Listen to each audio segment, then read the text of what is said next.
this one because I had our next review of Black Bag. Listen, Soderbergh, you're 2 for 2 in 2025, man. I loved Present and I loved Black Bag. And for me, when you watch Soderbergh, I think we were talking about filmmaking earlier. He has always been such an experimental film. He loves like a voyeuristic type of view in things, but like really, like I love when he experiments with certain things. And in this, he absolutely does that. Black Bag tells the tale of spies in the British MI6.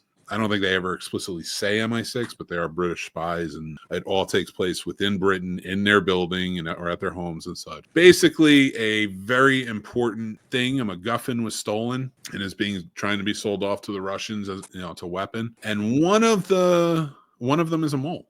One of these 6 spies is a mole. And one guy is brought on, Michael Fassbender's character. He's like an elite spy who can investigate anything and figure it out. He investigates spies and like can figure anything out. The problem is, out of these spies, one of them may be his wife. So like it brings that element into it. It's intriguing. I feel like this is Soderbergh's answer to if he was making a James Bond. Would this work as a James Bond movie? Absolutely not.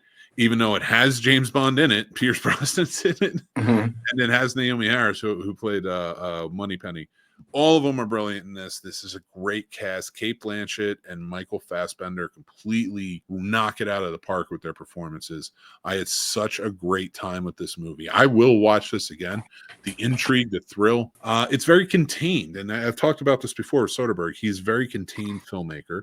He likes to keep to, location-wise, I don't think he likes to go out too crazy. Like the casino, and it's Vegas, and then it all kind of builds in on things. And it's almost like that in reverse, like with Contagion, and stuff like that. Like it builds out. Like he's very good about placing people, and he's on, in certain spots, and he's doing this like he's kind of like not mimicking, but maybe doing homages to certain filmmakers. And I will definitely say Black Bag is an homage to the old spy movies, especially from like the 70s. But like James Bond it has a heavy influence in this. But then you go back to movies like he just came out, Presence, which is his version of a horror movie. It's a ghost story, all contained to this house through the point of view of the ghost.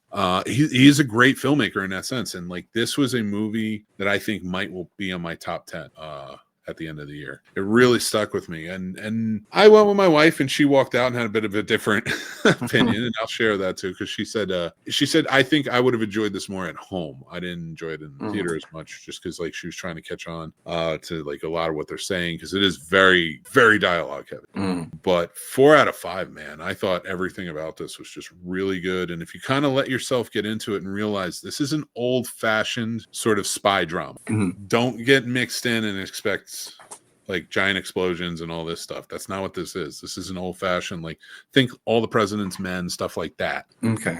Like I like that tone, and Black Bag was a good one.